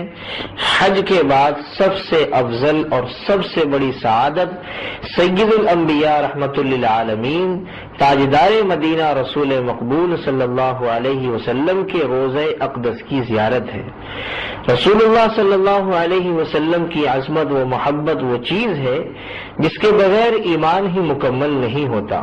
اس کا تقاضا ایمان والے کو بھی فطری طور پر ہونا چاہیے کہ دیار قدس میں پہنچنے کے بعد روضہ اقدس کی زیارت کے بغیر واپس نہ ہو، اور اس پر مزید یہ کہ روضہ اقدس کے سامنے حاضری اور سامنے حاضر ہو کر درود و سلام کے وہ عظیم انعامات اور ثمرات و برکات جو دور سے درود و سلام پڑھنے سے حاصل نہیں ہو سکتے۔ رسول اللہ صلی اللہ علیہ وسلم نے فرمایا، جس نے حج کیا پھر میری قبر کی زیارت میری وفات کے بعد کی تو گویا اس نے میری زندگی میں میری زیارت کی۔ ایک حدیث میں اللہ کے نبی صلی اللہ علیہ وسلم کا ارشاد ہے، جس نے میری قبر کی زیارت کی اس کے واسطے میری شفاعت واجب ہو گئی۔ ایک حدیث میں حضور اکرم صلی اللہ علیہ وسلم کا ارشاد ہے، جس نے بیت اللہ کا حج کیا اور میری زیارت نہ کی تو اس نے مجھ پر ظلم کیا۔ لہذا اگر حاجی صاحبان مدینہ منورہ جاتے وقت اس طرح نیت کر لیں کہ رسول اکرم صلی اللہ علیہ وسلم کی قبر مبارک کی زیارت کے لیے جا رہا ہوں، اور اس کوئی نیت شامل نہ کریں تو اوپر والی اس کو ساری فضیلتیں حاصل ہو جائیں گی۔ دیار حبیب کا سفر، جب مدینہ طیبہ کی طرف چلیں تو راستے میں کثرت سے درود شریف پڑھتے رہیں اور محبت نبوی کو بیدار کرنے کے لیے اگر آپ کو ذوق ہو تو نعتیہ اشعار بھی خوب پڑھیں۔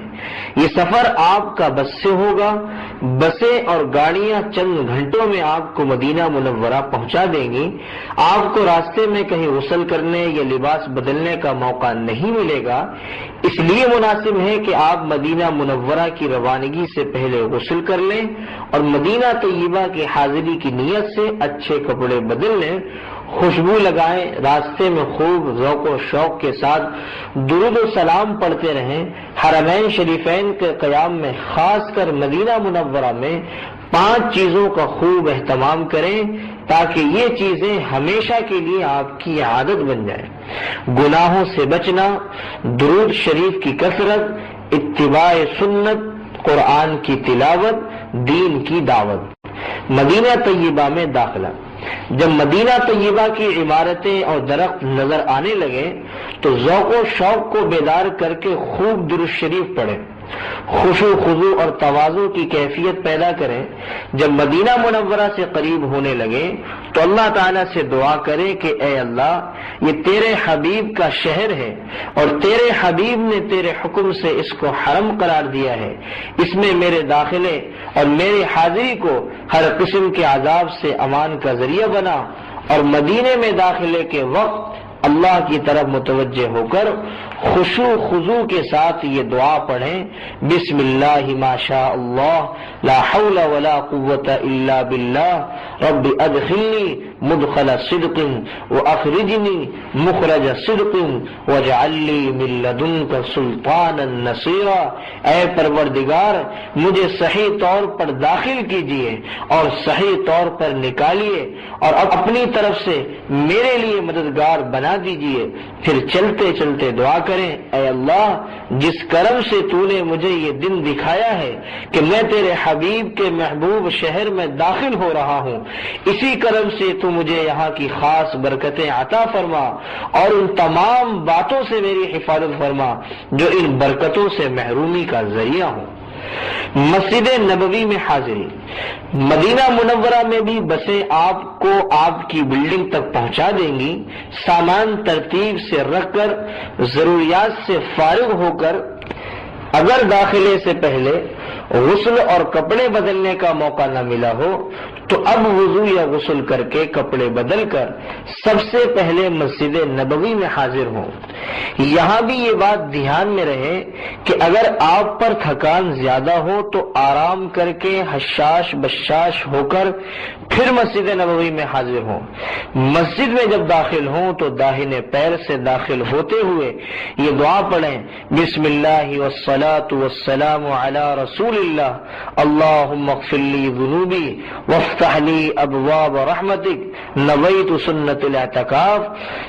سب سے پہلے مسجد کے اس حصے میں جائیں جو روضہ اقدس اور ممبر شریف کے درمیان ہے، جس کے متعلق خود حضور اکرم صلی اللہ علیہ وسلم نے روضۃ من ریاض الجنہ فرمایا ہے، یعنی یہ جنت کی کیاریوں میں سے ایک کیاری ہے۔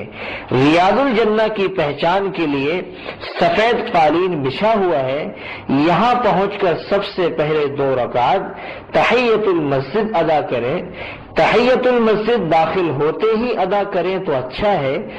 تحیۃ المسجد کے بعد اللہ تعالیٰ کا بہت شکر ادا کریں۔ آپ بہت اونچی جگہ پہنچے ہیں، جتنا شکر ادا کریں کم ہے۔ علماء نے لکھا ہے کہ اس موقع پر سجدے شکر بھی کر لیں، پھر اللہ تعالیٰ سے خوب دعائیں کریں۔ تصویر میں آپ ریاض الجنہ کا منظر دیکھ رہے ہیں۔ مسجد نبوی میں داخل ہونے کے بعد اگر ریاض الجنہ کا حصہ بہت دور نظر آ رہا ہو یا وہاں بھیڑ بہت زیادہ ہو تو آپ تحیۃ المسجد کی نماز پوری مسجد میں کہیں بھی ادا کر سکتے ہیں۔ مسجد نبوی کے ستون اور ریاض الجنہ۔ ریاض الجنہ کی پہچان کے لیے یہاں سفید سنگ مرمر کے 7 ستون، جن کو استوانات کہا جاتا ہے، قبولیت دعا کی خاص جگہ ہے۔ پہلا ستون محراب سے متصل ہے، جس کو استوانہ حنانہ یا مخلقہ کہتے ہیں۔ اس ستون سے ٹیک لگا کر رسول اللہ صلی اللہ علیہ وسلم خطبہ دیا کرتے تھے۔ دوسرا ستون محراب کی بائیں جانب ہے، جس کو استوانہ عائشہ کہتے ہیں۔ اس جگہ کے بارے میں حضور اکرم صلی اللہ علیہ وسلم کا ارشاد ہے، اگر میں اس کی فضیلت لوگوں کو بتا دوں تو لوگ یہاں نماز کے لیے قرآن اندازی کرنے لگیں گے۔ اس کی جگہ نشاندہی حضرت عائشہ رضی اللہ تعالی عنہا کی تھی، اس لیے اس کو استوانہ عائشہ کہتے ہیں۔ استوانہ عائشہ کی بائیں جانب استوانہ ابو لبابہ ہے۔ اس جگہ حضرت ابو لبابہ رضی اللہ عنہ نے ایک غلطی کی وجہ سے خود ستون سے باندھ لیا تھا، پھر ان کی توبہ قبول ہونے پر خود حضور اکرم صلی اللہ علیہ وسلم نے آ کر آپ کو کھولا تھا اور فرمایا تھا کہ اب قیامت تک کوئی بھی آدمی اس ستون کے پاس آ کر کھڑے ہو کر توبہ کرے گا یا صلاۃ التوبہ پڑھے گا تو اللہ تعالی ابو لبابہ کی توبہ کی برکت سے اس کی توبہ بھی قبول فرما لیں گے۔ روضہ اقدس کی جالی میں 3 ستون ہیں، آدھے جالی کے باہر ریاض الجنہ اور آدھے جالی کے اندر کے حصے میں ہے۔ تمام ستونوں پر نام لکھا ہوا ہے۔ پہلا استوانہ سریر ہے، یہاں پر آپ صلی اللہ علیہ وسلم اعتکاف کی حالت میں چٹائی پر اعتکاف فرماتے تھے۔ اس کے قریب دوسرا استوانہ حرس ہے، یہاں صحابہ کرام رضی اللہ تعالی عنہم شروع میں رات کو آپ صلی اللہ علیہ وسلم کے حجرہ مقدسہ کی نگرانی کرتے تھے۔ اس سے قریب استوانہ وفود ہے، یہاں پر آپ صلی اللہ علیہ وسلم بیرون سے آنے والوں کے ساتھ بات چیت کرتے، معاہدہ کرتے اور دین سکھایا کرتے۔ اس کے قریب ہی ایک ستون ہے جس کو استوانہ جبرائیل کہتے ہیں۔ یہ 7 ستون اور ریاض الجنہ کا پورا حصہ قبولیت دعا کے لیے خاص ہے اور یہاں نمازیں ادا کرنا زیادہ ثواب کا باعث ہے، لہذا جب موقع ملے، جتنا موقع ملے، آپ ریاض الجنہ کے اندر کے حصے میں نمازیں ادا کریں۔ تصویر میں آپ مسجد نبوی کے اندر کا حصہ جس میں ریاض الجنہ اور یہ سارے ستون نظر آ رہے ہیں آپ دیکھ رہے ہیں۔ روضہ اطہر پر درود و سلام۔ تحیت المسجد اور دعا سے فارغ ہو کر پورے ادب اور ہوش کے ساتھ روزہ اقدس پر آئیں اور نہایت ادب کے ساتھ یہ سمجھتے ہوئے کہ میں خدمت اقدس میں حاضر ہوں اور حضور اقدس صلی اللہ علیہ وسلم میری بات بنفس نفیس سن رہے ہیں، ہلکی آواز سے سلام عرض کریں۔ جالی میں پیتل کے 3 حلقے دائرے بنے ہوئے ہیں، ان میں سے جو بڑا ہے وہ حضور اقدس صلی اللہ علیہ وسلم کے چہرے انور کے سامنے ہے، حضرت ابو بکر صدیق رضی اللہ عنہ ہے، اور تیسرے حلقے کے برابر میں حضرت عمر فاروق رضی اللہ تعالی عنہ ہے۔ ان دائروں اور حلقوں کے سامنے کھڑے ہو کر سلام پیش کرنا ہے، تینوں الگ الگ دروازوں کے سامنے کھڑے ہو کر نہیں، بلکہ ان حلقوں اور دائروں کے سامنے۔ یہ دھیان رکھیں کہ بھیڑ یہاں زیادہ ہوتی ہے تو کسی کو تکلیف نہ پہنچے، اس کا خاص خیال رکھیں۔ نہایت ادب کے ساتھ، تواضع کے ساتھ نگاہ جھکاتے ہوئے مختصر طور پر یوں سلام عرض کریں: الصلاۃ والسلام علیک یا رسول اللہ، الصلاۃ والسلام علیک یا حبیب اللہ، الصلاۃ والسلام علیک یا خیر خلق اللہ، الصلاۃ والسلام علیک یا سید ولد آدم۔ اس کے بعد جن دوستوں، بزرگوں نے، عزیزوں نے آپ سے سلام کی فرمائش کی ہے اور بعد سے آپ نے وعدہ بھی کر لیا ہے، ان کی حضور صلی اللہ علیہ وسلم کو پہنچائیں۔ نام یاد ہو تو نام لے کر یہ سب کی طرف سے یوں کہیں کہ یا رسول اللہ، آپ پر ایمان رکھنے والے اور آپ کا نام لینے والے چند بزرگوں اور عزیزوں نے آپ پر سلام عرض کیا ہے، آپ ان کا سلام قبول فرمائیں اور ان کے لیے بھی اپنے رب سے مغفرت مانگیں، وہ بھی آپ کی شفاعت کے طلبگار اور امیدوار ہیں۔ حاجی صاحبان کو یہ مشورہ دیا جاتا ہے کہ وہ حضور اکرم صلی اللہ علیہ وسلم کی روضہ اقدس کے سامنے یا قبلے کی دیوار سے لگ کر بالکل پیچھے کھڑے ہو جائیں اور وہیں کھڑے کھڑے بہت ہی دھیمی آواز میں سلام پیش کریں، دوسروں کا سلام بھی وہیں کھڑے کھڑے پہنچا دیں۔ جتنے لوگوں نے بھی سلام پہنچانے کے لیے کہا ہے ان سب کی طرف سے اکٹھا ہی سلام پیش کر دیں اور یوں کہیں یا رسول اللہ، بہت سے لوگوں نے آپ کی خدمت اقدس میں آپ پر سلام پیش کیا ہے، آپ ان سب کا سلام قبول فرما لیں اور اس امید پر سلام کہا ہے کہ آپ حشر کے میدان میں ان کی سفارش فرما دیجیے گا۔ اب چونکہ آج کل بھیڑ بہت ہوتی ہے، اس لیے وہیں پر کھڑے کھڑے حضرت ابو بکر صدیق اور حضرت عمر فاروق رضی اللہ تعالی عنہما پر بھی سلام پیش کر دیں۔ علماء فرماتے ہیں کہ جب حضور پاک صلی اللہ علیہ وسلم کے روضہ اقدس کے سامنے کھڑے ہوں تو اس یقین کے ساتھ کھڑے ہوں کہ آپ صلی اللہ علیہ وسلم اپنی قبر میں آرام فرما رہے ہیں اور ہر آنے والے کو جانتے ہیں اور سلام کرنے والے کا جواب آپ بنفس نفیس خود دیتے ہیں، اس لیے اس یقین کے ساتھ حاجی صاحبان کو یہاں پر کھڑے ہو کر بہت آہستہ آواز میں گواہی دینی چاہیے، یعنی اس طرح کہیں یا رسول اللہ صلی اللہ علیہ وسلم، میں آپ کو گواہ بنا کر کہتا ہوں اشہد ان لا الہ الا اللہ واشہد ان محمدا عبدہ ورسولہ۔ علماء فرماتے ہیں کہ حشر کے میدان میں اللہ کے سامنے یہ گواہی لوٹائیں گے اور فرمائیں گے کہ یا اللہ، اس نے میرے سامنے کلمہ پڑھا تھا اور یہ مسلمان ہے، اور جس نے یہ گواہی کئی بار دے دی تو آپ صلی اللہ علیہ وسلم فرمائیں گے کہ اے اللہ، اس نے میرے سامنے کئی مرتبہ کلمہ پڑھا تھا، اور جس کی گواہی رسول اللہ صلی اللہ علیہ وسلم دے دے تو انشاءاللہ اس کا تو بیڑا پار ہے۔ حضرت ابو بکر صدیق رضی اللہ عنہ پر سلام۔ حضور اکرم صلی اللہ علیہ وسلم پر صلاۃ و سلام سے فارغ ہو کر ایک ہاتھ کے بقدر دائیں طرف آگے بڑھ کر دوسرے حلقے کے پاس آ جائیں اور حضرت ابو بکر صدیق رضی اللہ تعالی عنہ پر اس طرح سلام پیش کریں: آپ پر سلام ہو اے اللہ کے رسول کے خلیفہ، غار میں آپ کے ساتھی، سفروں میں آپ کے رفیق، آپ کے رازوں کے امین ابو بکر صدیق رضی اللہ تعالی عنہ، آپ پر سلام ہو، اللہ تعالیٰ آپ کو امت محمدیہ کی طرف سے بہترین جزا عطا فرمائے۔ پھر جن لوگوں نے سلام کہا ہو ان کا سلام پہنچا دیں۔ حضرت عمر فاروق رضی اللہ تعالی عنہ پر سلام۔ حضرت ابو بکر صدیق رضی اللہ تعالی عنہ پر سلام سے فارغ ہو کر ایک ہاتھ دائیں طرف آگے بڑھ کر تیسرے حلقے کے پاس آ جائیں اور حضرت عمر رضی اللہ تعالی عنہ کو ان الفاظ میں سلام عرض کریں: اے امیر المؤمنین عمر فاروق، آپ پر سلام ہو جن کے ذریعے اللہ نے اسلام کو غلبہ عطا فرمایا۔ اے مسلمانوں کے امام، زندگی اور موت میں اللہ کے پسندیدہ، اللہ تعالیٰ آپ کو امت محمدیہ کی طرف سے بہترین جزا عطا فرمائے۔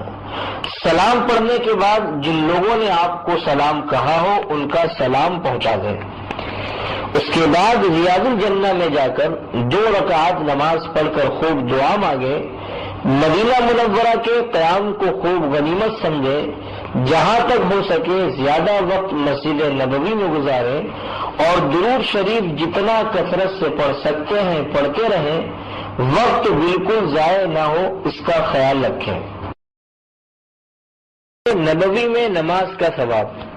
مدینہ منورہ کے قیام کے زمانے میں مسجد نبوی میں باجماعت نماز پڑھنے کا اہتمام کریں۔ مسجد نبوی میں باجماعت نماز پڑھنے کا بہت زیادہ ثواب ہے۔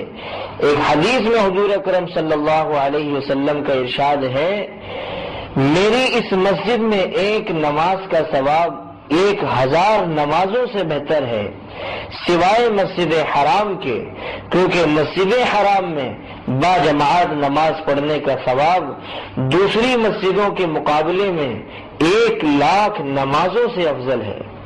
ابن ماجہ کی ایک حدیث شریف میں مسجد نبوی کی ایک نماز کا ثواب 50,000 نمازوں کے برابر بتایا گیا ہے۔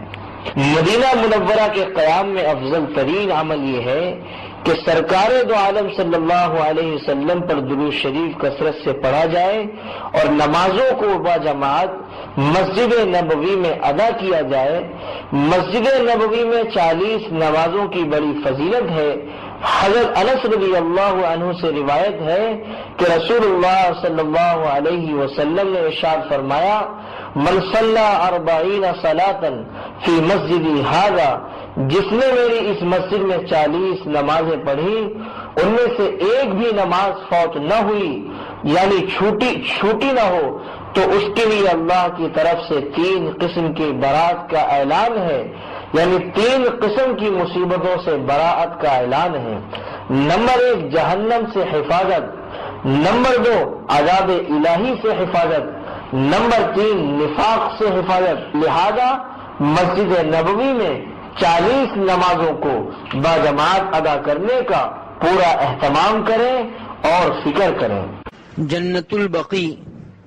جنت البقیع مدینہ منورہ کا مقدس قبرستان ہے، جس میں 10,000 سے زائد صحابہ کرام رضوان اللہ علیہم اجمعین، جس میں 9 ازواج مطہرات پاکیزہ بیویاں، 4 بنات طیبات صاحبزادیاں اور صاحبزادہ رسول حضرت ابراہیم رضی اللہ تعالی عنہ، نواسے رسول حضرت حسن رضی اللہ تعالی عنہ، داماد رسول اور خلیفہ ثالث سیدنا حضرت عثمان غنی رضی اللہ تعالی عنہ، ان کے علاوہ سینکڑوں تابعین اور بزرگان دین مدفون ہے۔ مسجد نبی کے مشرقی جانب بیرونی صحن جہاں ختم ہوتا ہے، وہیں سے جنت البقیع شروع ہوتا ہے۔ عموماً اشراق کے وقت اور بعد نماز عصر اس کا دروازہ کھلتا ہے اور زیارت و ایصال ثواب کے لیے حاضری کا موقع ملتا ہے۔ اہل بقیع پر سلام۔ جب جنت البقیع قبرستان میں داخل ہو تو یہ دعا پڑھے: السلام علیکم دار قوم مؤمنین فإنا إن شاء الله بكم لاحقون اللهم اغفر لأهل البقيع الغرقد اللهم اغفر لنا ولهم۔ ترجمہ، اے ایمان والی قوم تم پر سلام ہو، بے شک ہم انشاءاللہ تم سے ملنے والے ہیں۔ اے اللہ اہل بقیع کی مغفرت فرما، اے اللہ ہماری اور ان کی مغفرت فرما۔ حضرت عثمان غنی رضی اللہ تعالیٰ عنہ کی خدمت میں سلام۔ خلیفہ ثالث داماد رسول سیدنا حضرت عثمان غنی رضی اللہ تعالیٰ عنہ بھی بقیع میں آرام فرما ہے، اس لیے عمومی دعا اور ایصال ثواب کے ساتھ خاص ان کی خدمت میں بھی سلام پیش کرے۔ السلام علیک یا ثالث الخلفاء الراشدین، السلام علیک یا ذی النورین، السلام علیک یا عثمان بن عفان رضی اللہ تعالی عنہ، السلام علیک ورحمۃ اللہ وبرکاتہ۔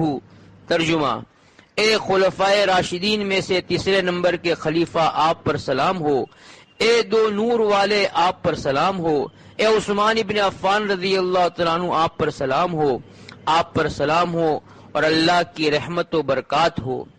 مدینہ منورہ کے مقامات مقدسہ کی زیارت۔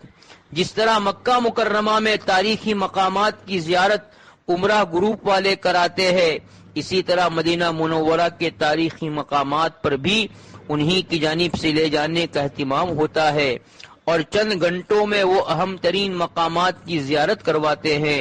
عموماً صبح ناشتے کے بعد ان مقامات کی زیارت کے لیے لے جاتے ہیں۔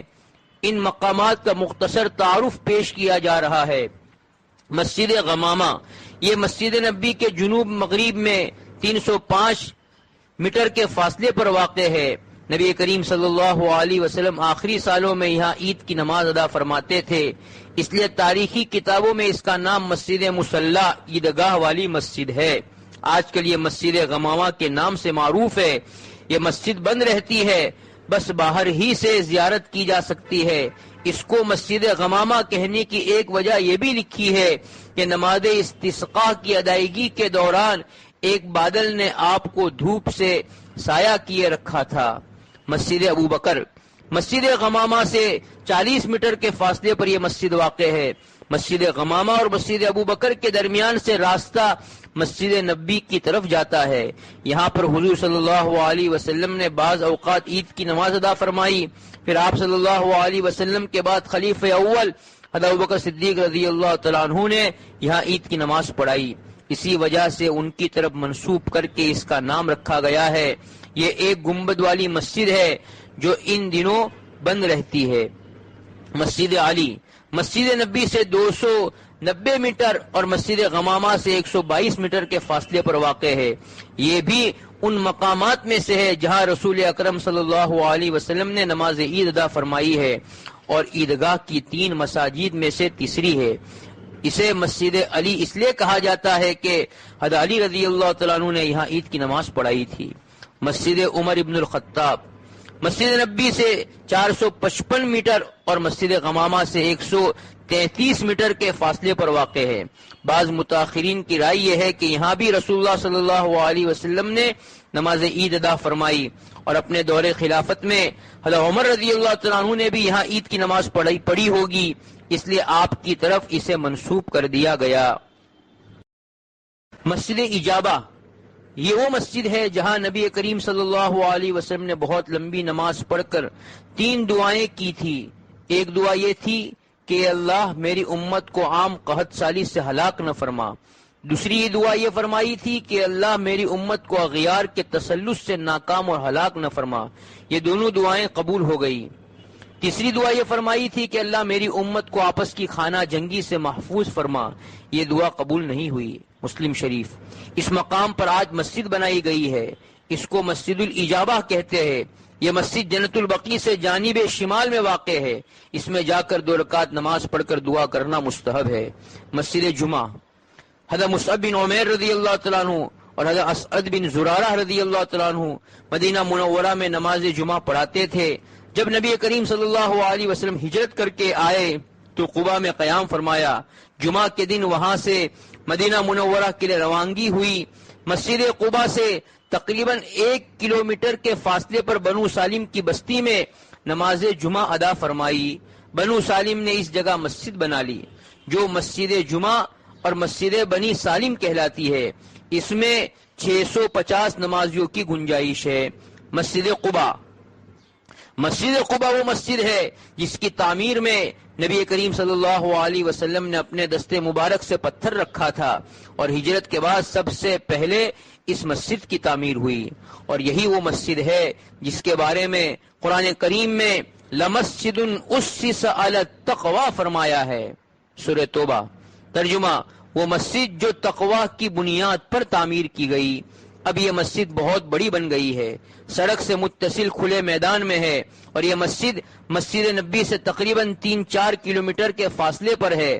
مسجد قباء کی حاضری مستحب ہے، بہتر یہ ہے کہ سنیچر کے دن جائے، اس لیے کہ حضرت ابن عمر رضی اللہ تعالیٰ عنہما فرماتے ہیں کہ آپ صلی اللہ علیہ وسلم ہر سنیچر کے دن مسجد قباء تشریف لے جایا کرتے تھے، مسجد میں حاضر ہو کر نفل نماز پڑھے۔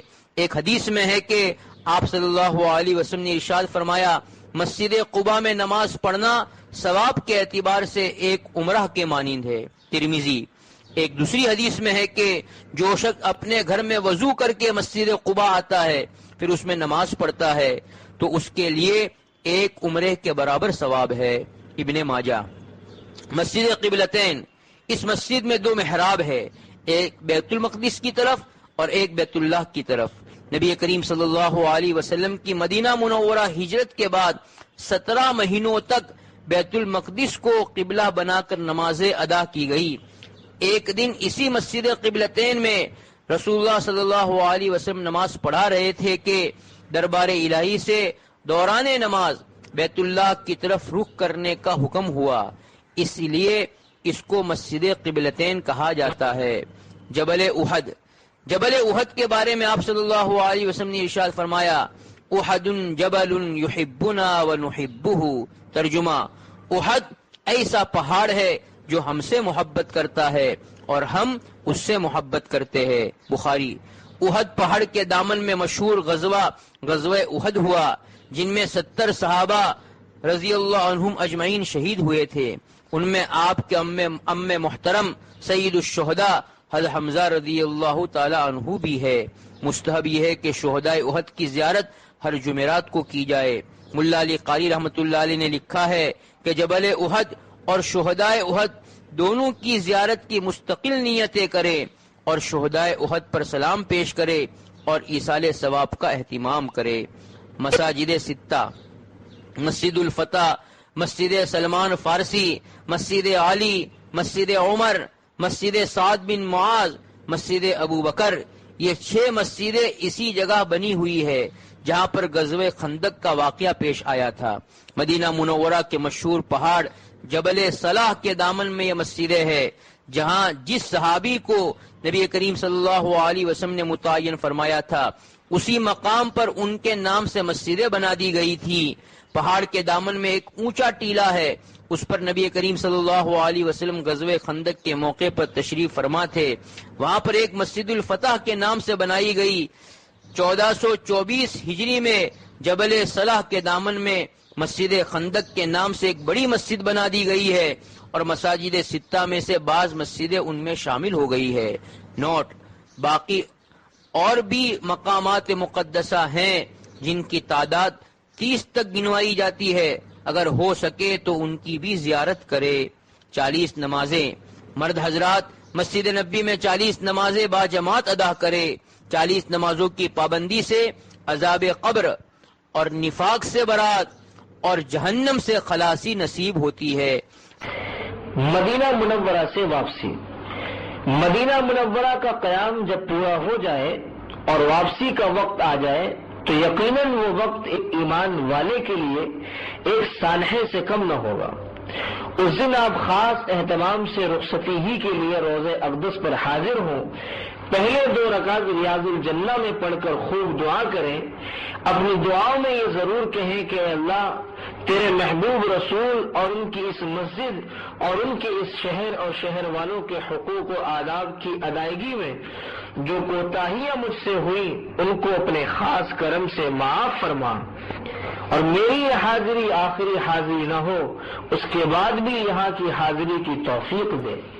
قیامت کے دن اپنے رسول کی شفاعت اور آپ کا قرب نصیب فرما، اس کے بعد روز اقدس پر حاضر ہوں، صلاۃ و سلام پیش کریں، استغفار و شفاعت کی پھر درخواست کریں اور اس کی کوشش کریں کہ رخصت کے وقت کچھ آنسو ضرور نکل آئیں، یہ قبولیت کی علامت میں سے ہے۔